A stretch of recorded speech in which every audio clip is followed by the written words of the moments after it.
نحمدہ ونصلی علی رسولہ الکریم اما بعد فاعوذ باللہ من الشیطان الرجیم بسم اللہ الرحمن الرحیم رب اشرح لی صدری ویسر لی امری واحلل عقدۃ من لسانی یفقہوا قولی۔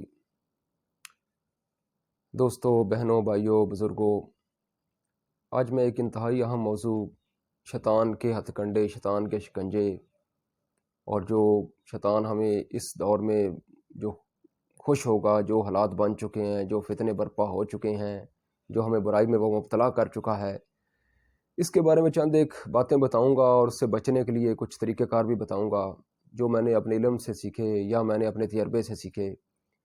تو بھائیو، یہ بڑا اہم وقت ہے، فتنے کا دور ہے، اور انسان گمراہی میں مبتلا ہوتے جا رہے ہیں۔ تو اس سلسلے میں میں کچھ چند ایک باتیں کروں گا تاکہ ہمارے لیے راہ ہدایت پر چلنے کا باعث بنے اور ہماری آخرت، دنیا اور آخرت سنور جائے انشاءاللہ تعالی۔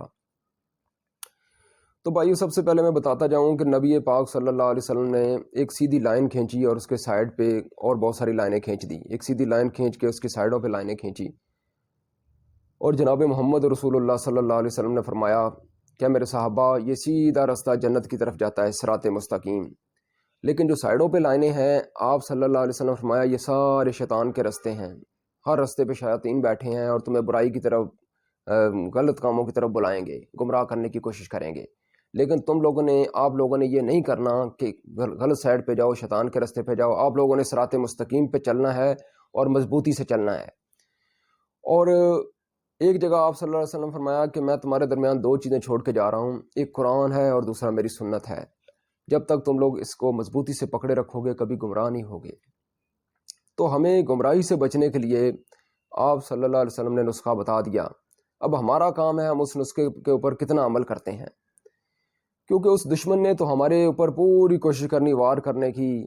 جناب محمد رسول اللہ صلی اللہ علیہ وسلم نے فرمایا کہ شیطان انتہائی ڈیٹ اور کمینہ ہے، تم اپنے متعلق اس سے خبردار رہو۔ یعنی مرتے دم تک کوشش کرے گا کہ انسان کو گمراہ کر کے انسان کو برائی کی طرف لے جائے اور اسے جہنم کا ایندھن بنا دے۔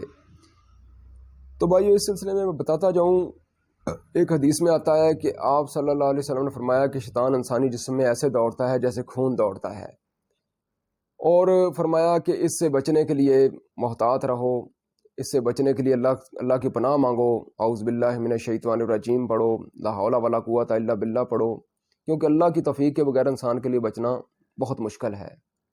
ہاں، اللہ تبارک و تعالیٰ اگر ہمیں توفیق دیں گے تو ہم بچ سکیں گے، لیکن اس کے ساتھ ساتھ کوشش کرنا ہمارا کام بنتا ہے۔ صرف توفیق کے اوپر نہیں بیٹھنا چاہیے، انسان کو چاہیے کہ کوشش بھی کرے۔ تو آج ہم دیکھ رہے ہیں کہ معاشرے میں ایسے ایسے گناہ سامنے آ رہے ہیں کہ جو کبھی انسان نے تصور میں بھی نہیں تھے، کبھی سوچے بھی نہیں تھے کہ ایسے گناہ بھی ہو سکتے ہیں۔ تو اس کی بڑی وجہ یہ ہے کہ ہم نے سوشل میڈیا کو اپنے جناب گھروں کے زینت بنا لیا ہے۔ ہر بندہ، ہر بچہ، بڑا اس کے اوپر اتنا ٹائم لگا دیتا ہے کہ جس کی وجہ سے وہ شیطان کے زیر اثر چلا جاتا ہے۔ گو کہ اس کے اندر اچھی چیزیں بھی ہیں، لیکن اچھی چیزوں کے اوپر نظر رکھنا کہ کون اچھی دیکھ رہا ہے، کون بری دیکھ رہا ہے، اس کی مانیٹرنگ کون کرے گا۔ ٹھیک ہے، اس کی مانیٹرنگ کرنا ہمارا بڑوں کا یا ہمارے سارے فیملی کا یہ حق بنتا ہے کہ ہم دیکھیں، نظر رکھیں، تاکہ ایسا نہ ہو کہ ہماری اولاد بھٹک جائے یا ہم لوگ بھٹک جائیں اور جہنم کی طرف چلا جائیں۔ تو دیکھیں، اس میں سب سے بڑا فتنہ یہ ہے کہ دیکھیں ہر چیز ہے، میوزک ہے، بے حیائی ہے، ہاں جی، فلمیں ہیں، گانے ہیں، سب کچھ ہے، لیکن ہم لوگ اپنے بچوں کو ٹچ لے کے دیے ہوئے، ٹچ موبائل چھوٹی سی ڈیوائس ہے، جہاں دل کرے وہ جو چاہے دیکھ سکتا ہے۔ تو اس بارے میں اتنے غفلت نہ برتیں، اولاد ہماری صدقہ جاریہ بھی ہو سکتی ہے اور ہمارے لیے گناہ جاریہ بھی ہو سکتی ہے۔ ہم نے اس کا جا کے اللہ تعالیٰ کو جواب دینا ہے۔ تو بھائیو، اس کے لیے بہترین حل یہ ہے کہ ہم قرآن کی طرف آئیں، حدیث کی طرف آئیں، اسلام کو پڑھیں، سمجھیں، بچوں کو بھی پڑھائیں، سمجھائیں، اور کم از کم ٹائم جو نا اس سوشل میڈیا پہ یا ان چیزوں کے اوپر اسپینڈ کریں۔ تو اس کے لیے بھی ٹائم ٹیبل ہونا چاہیے، بالخصوص رات کے ٹائم تو بالخصوص کوشش کریں کہ بچوں کو ان چیزوں سے بہت زیادہ خود بھی دور رہیں اور بچوں کو بھی دور رکھیں۔ دیکھیں، شام کا ٹائم رات کے ٹائم میں شر ہے، اور ایسا ٹائم ہوتا ہے کہ انسان پڑا ہے، بندہ کہتا ہے کوئی چیز دیکھتا ہے، بعض دفعہ انسان دیکھتا ہی جاتا ہے، اور دیکھتے دیکھتے بہت غلط سائڈوں پہ نکل جاتے ہیں لوگ۔ تو دوسرا یہ ہے کہ جب انسان مشکل چیز سے بچتا ہے تو اس سے آسان چیز سے بچنا اس کے لیے آسان ہو جاتا ہے۔ مثال کے طور پہ ایک عالم کی بڑی پیاری مجھے بات لگی تھی، ایک میں نے ان کے درس میں سنی تھی۔ وہ کہتے تھے جو اللہ کے نیک بندے جن کو اللہ نے توفیق دی ہے اور تہجد پڑھتے ہیں، مشکل وقت میں اٹھ کے نفل پڑھتے ہیں، نوافل پڑھتے ہیں، تو ان کے لیے دیکھیں فرض پڑھنا ٹائم کے اوپر جو اتنا مشکل ٹائم نہیں ہے، تہجد کے ٹائم اٹھنا سب سے مشکل ہے، اور مشکل ٹائم میں اٹھ کے جو نفل پڑھے گا وہ باقی نمازوں کی بالخصوص وہ بندہ پابندی کرے گا اور بالخصوص ٹائم پہ پڑھے گا. تو اس لیے کہتے تھے اس وقت جو اپنے نفس کو اٹھا کے اللہ کے سامنے کھڑا کر دیتا ہے اپنی جان کو اٹھا کے، تو اس کا جو ہے نا وہ نفس بہت کمزور ہو جاتا ہے اور اس کا ایمان، اس کی روحانی طاقت بہت مضبوط ہو جاتی ہے. تو اسی طریقے سے جب شام مغرب کے بعد کا ٹائم ہو جائے تو کوشش کریں راتیں اپنی اللہ تعالیٰ کے لیے وقف کر دیں. اپنی راتیں بہتر کر دو گے انشاءاللہ آپ کے دن بھی بہتر بن جائیں گے. کوشش کریں اگر تھوڑا بہت ٹائم ملتا ہے، دن کے وقت بزی ہوتا ہے انسان، اور اس وقت تھوڑا دیکھ لیا، سن لیا، وہ بھی کوئی کام کی چیز یا کوئی اچھی چیز. رات کے ٹائم یہی کوشش کریں کہ اپنے آپ کو اسلام کی طرف لائیں، اچھائی کی طرف لائیں. جتنی بھی برائی ہے میکسیمم دیکھ لیں کہ رات کے ٹائم مطلب ہوتی ہے، سننے میں آتے ہیں واقعات. دن کے وقت بھی ہوتے ہیں لیکن رات کے ٹائم جو ہے نا اس کی ریشو زیادہ ہے. تو اپنی راتوں کو پاک کریں گے انشاءاللہ تعالیٰ دن بھی پاک ہو جائیں گے. اور نبی پاک صلی اللہ علیہ وسلم فرمایا کہ اللہ کے نزدیک ایسے لوگ بھی لائے جائیں گے قیامت کے دن کہ جن کی بہت زیادہ نیکیاں ہوں گی لیکن وہ روئی کی طرح اڑا دی جائیں گی، وہ نیکیاں ساری ضائع کر دی جائیں گی. اور اس کی وجہ نبی پاک صلی اللہ علیہ وسلم نے فرمایا کہ وہ یہ ہوگی کہ وہ ایسے لوگ ہوں گے جو لوگوں کے سامنے تو بڑے نیک ہوتے ہوں گے لیکن تنہائی میں جاتے ہوں گے تو برائی کرتے ہوں گے، بے حیائی کرتے ہوں گے، یا کوئی اور غلط کام کرتے ہوں گے، حرام کاموں کے مرتکب ہوتے ہوں گے. تو پتہ چلا کہ ہمیں اس چیز میں بڑی مضبوط رہنے کی ضرورت ہے، اس چیز میں بڑا خیال کرنے کی ضرورت ہے، بڑی کیئر کرنے کی ضرورت ہے. تو میں ایک بنی اسرائیل کا ایک واقعہ سناتا ہوں. تلبیس ابلیس میں نے کتاب میں پڑھا تھا کہ شیطان انسان کو گمراہ کرنے کے لیے اس حد تک جاتا ہے کہ 3 بھائی ہیں، وہ کہیں سفر پہ جانے لگے تو انہوں نے کہا یار اپنی بہن کو کدھر چھوڑ کے جائیں، یہ اکیلی ہے، اس کو کس کے پاس چھوڑ کے جائیں. تو انہوں نے کہا یار فلاں جگہ پہ ایک راہب ہے، نیک بندہ ہے، اس کے پاس چھوڑ جاتے ہیں. انہوں نے کیا کیا، اپنی بہن کو ادھر چھوڑا، چلے گئے.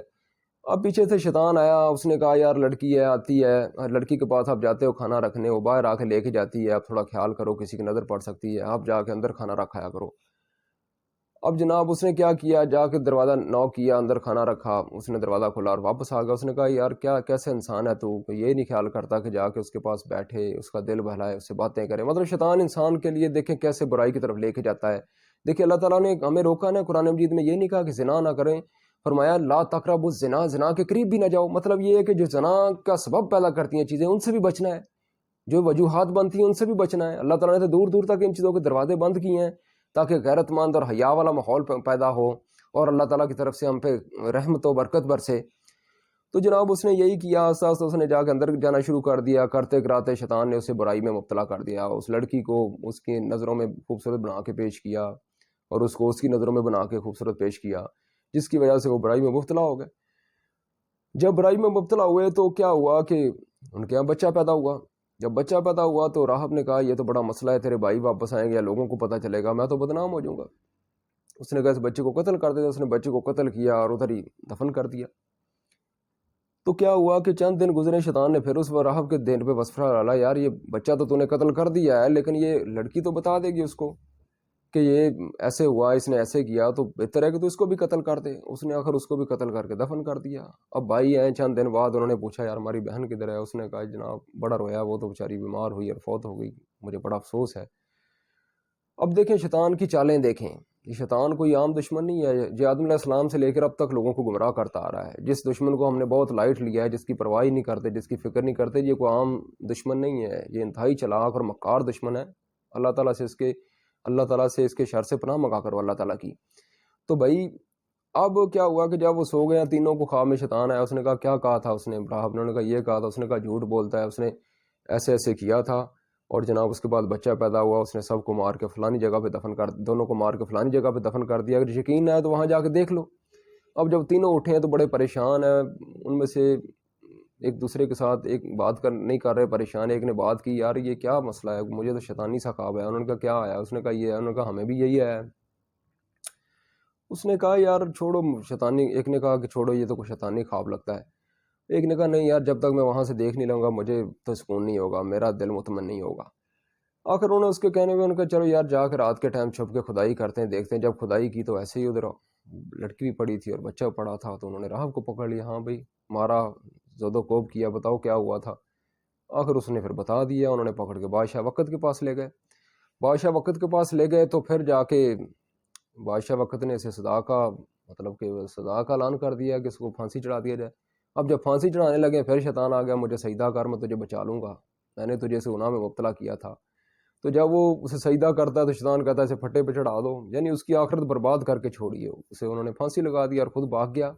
یعنی ایسا دشمن ہے کہ جو انسان کو جھانسے دیتا ہے، برائی کی طرف لے کے جاتا ہے، اور جب انسان بالکل ایسے جہنم کے گڑھے میں چلا جاتا ہے، تباہی کے کھڈوں میں چلا جاتا ہے، تو یہ چھوڑ کے بھاگ جاتا ہے. تو ہمیں تو چاہیے نا اس رب العزت سے، رب العالمین سے اپنے تعلق کو مضبوط کریں، جو انسان کو کسی حالت میں اکیلا نہیں چھوڑتا. جو انسان جب بھی انسان اس کو پکارتا ہے وہ کہتا ہے کہ لبیک یا عبدی لبیک، ہے میرے بندے میں حاضر ہوں. تو ہم نے اس سے تعلق کو کمزور کیا ہے. ہم نے بچوں کو بھی شیطانی آلات پہ لگا کے شیطان کے حوالے کرتے جا رہے ہیں. تو کوئی نظر نہیں ہے، کوئی کارٹون دیکھ رہا ہے، کچھ کر رہا ہے، اس میں گندی سے گندی ایڈز آتی ہیں جو یہود و نصارہ یا دیگر جو بھی ہندو ہیں یا سم تھنگ ایلس ہیں، نان مسلمز ہیں، وہ تو ان چیزوں کی پرواہ نہیں کرتے. ان کے نزدیک تو یہ کوئی گناہ نہیں ہے. مطلب ننگی تصویریں بھی آ جاتی ہیں، ویڈیوز بھی آ جاتی ہیں، میوزک آ جاتا ہے، یا اور بہت ساری واہیاتی آ جاتی ہے. تو بھائیو اس سلسلے میں بڑے محتاط رہنے کی ضرورت ہے. یہ ایک بہت اہم ٹاپک ہے کہ جس کے بارے میں آپ لوگوں کو بتانا چاہتا تھا کہ یہ اس بارے میں ایسے اس کو لائٹ نہ لیں، بڑا سوچ سمجھ کے چلیں. اپنی اولاد کی بھی تربیت کریں، نظر رکھیں ہر چیز پہ، ان کے موبائلز پہ نظر رکھیں، اور ٹائم ٹیبل بنائیں، اور کچھ جتنا کم از کم ہو سکتا ہے ان چیزوں پہ ٹائم سپینڈ کریں. زیادہ سے زیادہ اللہ سے تعلق کو مضبوط بنائیں، اللہ کی یاد میں اپنے ٹائم کو سپینڈ کریں.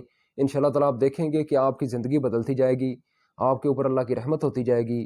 اللہ تعالیٰ کی طرف سے آپ کے دنیا بھی بہتر بنتی جائے گی، آخرت بھی بہتر بنتی جائے گی. اللہ تبارک و تعالیٰ سے دعا ہے اللہ تعالیٰ مجھے اور آپ کو سمجھنے کی اور عمل کی توفیق دے. سبحان ربک رب العزت عما یصفون وسلام علی المرسلین والحمد للہ رب العالمین.